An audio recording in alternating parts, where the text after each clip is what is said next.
पितृपक्ष में श्राद्ध करते समय करे ये काम, नाराज पितृ हो जाएंगे खुश और आपको कर देंगे मालामाल।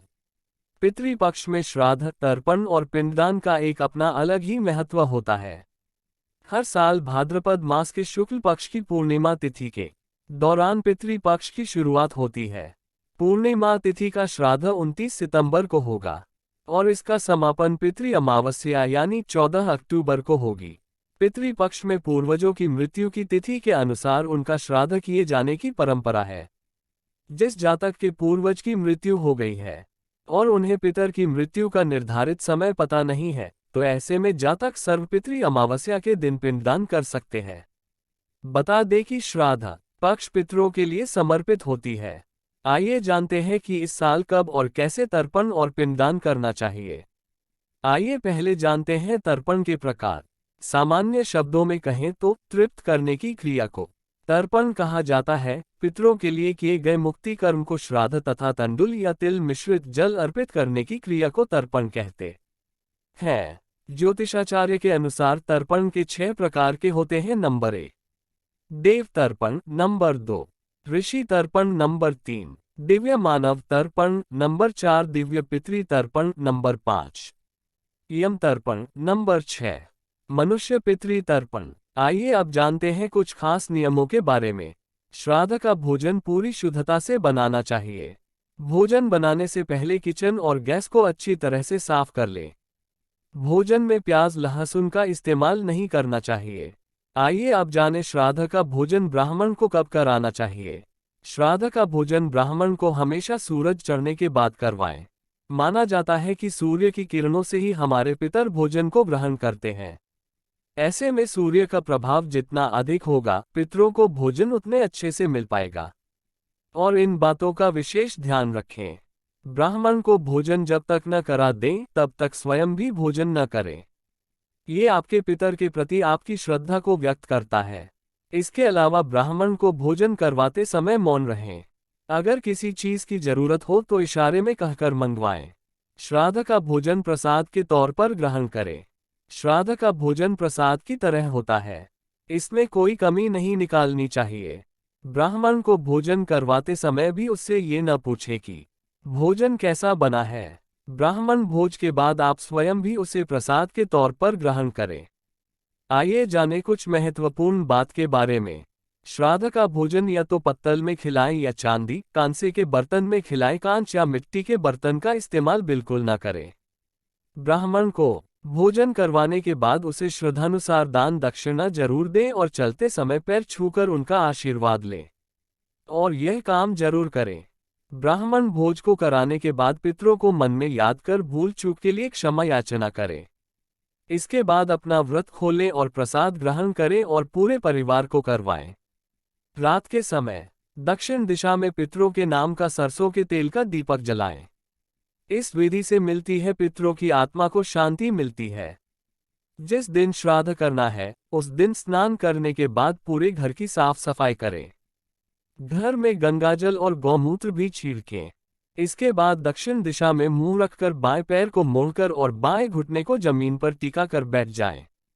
इसके बाद तांबे के चौड़े बर्तन में काले तिल, गाय का कच्चा दूध, गंगाजल और पानी डालें। उस जल को दोनों हाथों में भरकर सीधे हाथ के अंगूठे से उसी बर्तन में गिराएं। इस तरह बार करते हुए पितरों का ध्यान करें। आइए अब जानें पितृपक्ष में श्राद्ध करने की विधि।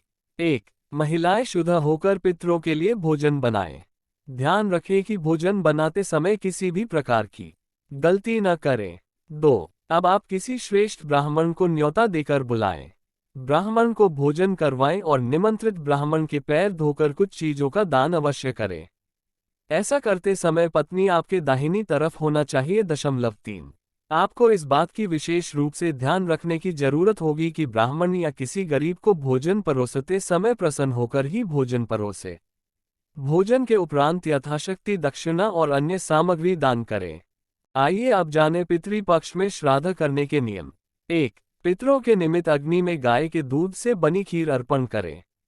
ब्राह्मण भोजन से पहले पंच बलि यानी गाय, कुत्ते, कौए, देवता और चींटी के लिए भोजन सामग्री पत्ते पर निकाले। मान्यता है कि पितर इन्हीं 5 रूपों में धरती पर आते हैं और अपने संतान को आशीर्वाद देते हैं।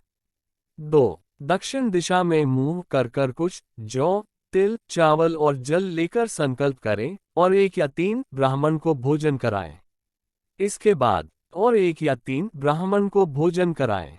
इसके बाद भोजन थाली अथवा पत्ते पर ब्राह्मण हेतु भोजन परोसे। आइए अब जानते हैं पितृपक्ष में किस चीज का दान करना चाहिए। 1. गौ, भूमि, तिल, स्वर्ण, घी, वस्त्र, अनाज, गुड़, चांदी तथा नमक का दान करें। शास्त्र में इसे महादान कहा गया है। इसके बाद निमंत्रित ब्राह्मण की 4 बार प्रदक्षिणा कर आशीर्वाद ले। ब्राह्मण को चाहिए कि स्वस्ति वचन तथा वैदिक पाठ करे तथा गृहस्थ एवं पितर के प्रति शुभकामनाएं व्यक्त करें। 2. पितृपक्ष के दौरान आपको इन बातों का भी ध्यान रखने की जरूरत होगी कि श्राद्ध में सफेद फूलों का ही उपयोग करें। श्राद्ध करने के लिए दूध, गंगाजल, शहद, सफेद कपड़े, अभिजित मुहूर्त और तिल मुख्य रूप से जरूरी है। पितृपक्ष में इन बातों का रखें ख्याल। पितृपक्ष में श्राद्ध करते समय यदि कोई भिक्षुक आ जाए तो उसे आदरपूर्वक भोजन करवाना चाहिए।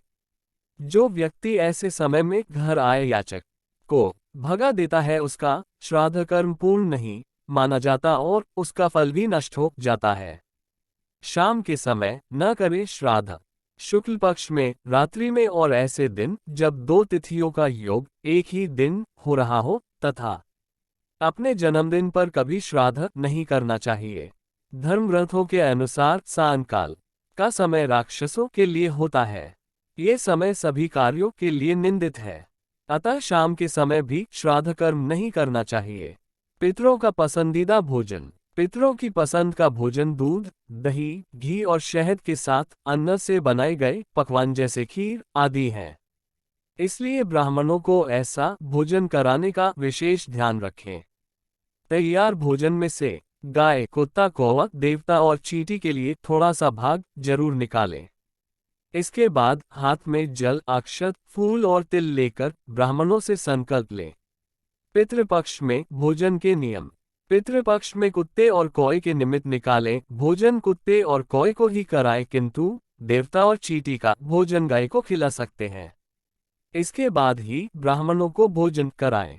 पूरी तृप्ति से भोजन कराने के बाद ब्राह्मणों के मस्तक पर तिलक लगाकर यथाशक्ति कपड़े, अन्न और दक्षिणा दान कर आशीर्वाद पाएं। भोजन के बाद ऐसे विदा करें। ब्राह्मणों को भोजन के बाद घर के द्वार तक पूरे सम्मान के साथ विदा करके आएं, क्योंकि ऐसा माना जाता है कि ब्राह्मणों के साथ साथ पितर लोग भी चलते हैं। ब्राह्मणों के भोजन के बाद ही अपने परिजनों, दोस्तों और रिश्तेदारों को भोजन कराएं। अगर जानकारी अच्छी लगी तो वीडियो को लाइक एंड शेयर करें और चैनल को सब्सक्राइब करके बेल नोटिफिकेशन को ऑल पर सेट कर ले। वीडियो देखने के लिए आपका धन्यवाद।